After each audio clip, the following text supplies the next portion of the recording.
You might be familiar with Mr. Rogers.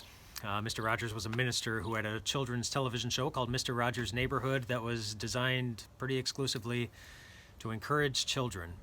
And one of his favorite quotes has been making the rounds nowadays. He said when he was younger, and things were scary, he would go to his mom and say that he was scared, and his mom would tell him, well, when something scary is happening, look for the helpers. Look for the people who are helping, because when something scary is happening, you'll always find people who are helping. And she said that as a way to encourage him, to see that good things are happening even when there are scary things going on. And we've certainly seen that. I mean, that's certainly been the case during this pandemic. It's a pretty scary situation for so many, but we've also seen so many helpers. We see them in the hospitals and on the front lines of the medical field. We see them in our government offices trying to help everybody get through this. We see them in neighbors and in churches and in our own homes. A lot of people are helping in a lot of really new and incredible ways.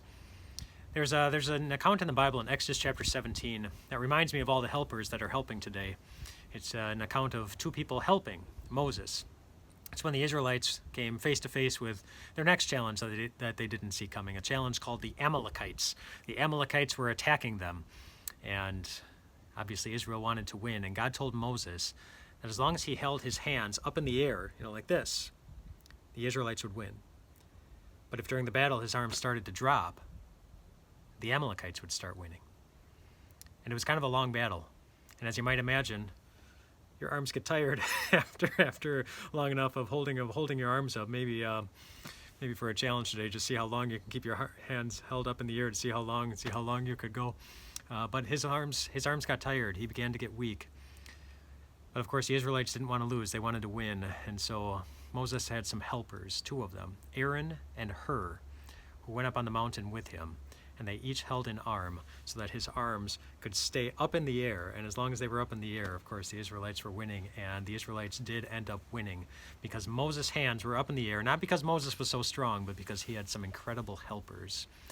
And if you are a helper during this situation, just know that God is smiling at what you are doing.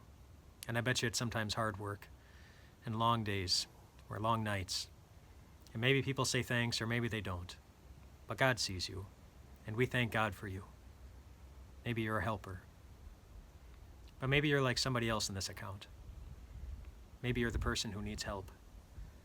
Maybe like Moses, you feel weak. And it's easy to feel weak. As your initial enthusiasm and strength for tackling a new situation has waned over a little bit, now the battle has gone on for a little bit too long and you just don't have the day-to-day strength that you once did. Or maybe a relationship within your home is kind of on the fritz. You're not exactly sure what to do with all the time together. Maybe you feel alone, or you're going through this alone, and you feel weak, not knowing how much longer you can keep going. Maybe this pandemic has exposed certain weaknesses that you prefer to keep hidden. You might feel weak. And if you do, then it's important to see the other set of hands that was working in this section. The ones that actually gave Israel the win. The hands of the Lord.